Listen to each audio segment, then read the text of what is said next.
नमस्कार श्रोता बंधु। आज आसतु शुणा से पुराणा तृतीय श्रेणी साहित्य बहीर आउ एक कविता जार नाम है विचार बिगिड़ी गला। एठारे कवि से समयर परिवेश तथा ताकू किपरि सफासुतुरा रखिबा से विषय रे निधि मौसा को भित्ति करी कविताटी लेखा जाई अछि। हाँ बंधु, जदि वीडियोटी भल लगे तेबे लाइक शेयर एवं सब्सक्राइब करंतु।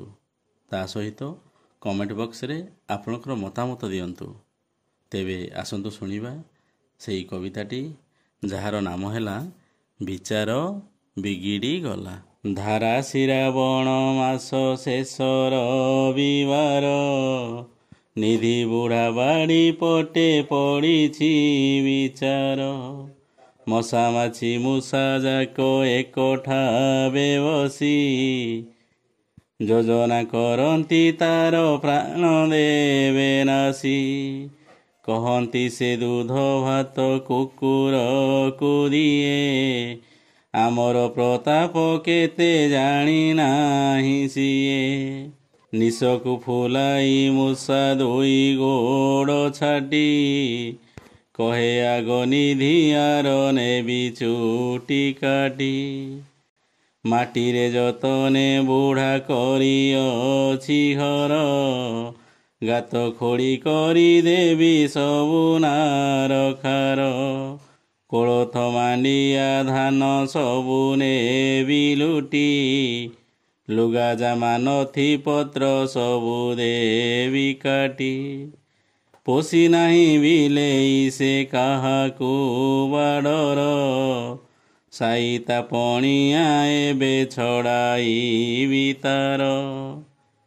मूषा कथा शुणी मशा टेकिला ता मुंड आसनरु उठी कहे देख मोर सुंड। एथिरे आनिबी बात मेलेरिया जर छाड़ी तार कतरे हेब हरबर। धुआं दिए नाही घरे न टांगे मशारी कामुड़ी कामुड़ी ताकू पकाई बीमारी। पचा सड़ा खात क्षमा केते अछि तार वंश बढ़ाइबा तही आसरे थर। रोसे भण भण होई माछी कहे शुण महामारी होई जार अटे मु बाहन। शह शह रोगींकर मलमूत्रे बसी जीवाणु आनिबी बुली घरे घरे पसी।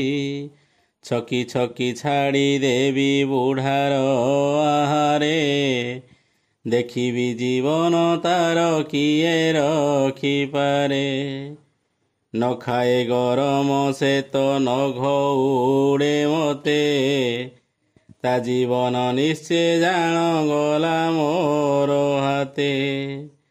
आड़ू आड़े निधि सबु शुणुथिला बसी रुसे लुहा कातीटाकू धरिला से कसी। घर चारि पाखे थिला जेते लटा बुदा काटी कुटी एका दिने करी देला पदा। सफा कला खत गदा खात देला पोती खटरे मशारी टाणी शोइला से नीति। माछी घौड़ाई खाद्य खाइला गरम पोषिला बिलेई एक मूषांकर जम। मशा मूषा माछी घेनी सांग साथी भाई आश्रय न पाई गले बणकू पलाई। आश्रय न पाई गले बणकू पलाई।